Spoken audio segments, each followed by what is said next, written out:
Now guys, open your CapCut app. Kapag wala pa kay CapCut, so mag-download ka sa Play Store. So now, open na tong app. Then, skip na natin yung ads. Then next is, punta kayo sa edit. Next is new project. Then maghanap ka ng video na pwede natin i-edit. For example, this video. So, itap mo yung ad. So here guys, i-play lang natin. Kita ko sa inyo. So, ito siya guys, may watermark siya or logo sa panghuli sa video. So now, ipakita ko sa inyo guys kung paano ba ito tanggalin. So, i-export muna natin siya. So now, go back to edit. So, nakita mo siya guys, merong me yung nakalagay sa ibaba. This one, itap mo lang siya, tapos punta ka sa settings.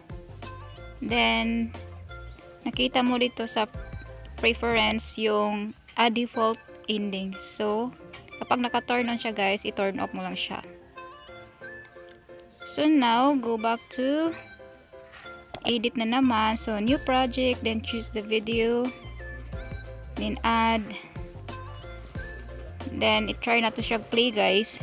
Kung meron pa ba siyang logo sa huli, sa panghuli sa video.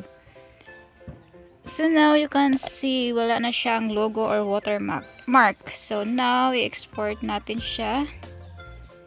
Then next is punta naman tayo sa ating photos or gallery. So i-view natin. So ito yung first one guys na may logo. Yan, nakita nyo naman may logo sa huli. So yung last is this one, yung first one video. Play natin siya guys. Kung meron ba talagang logo or wala na.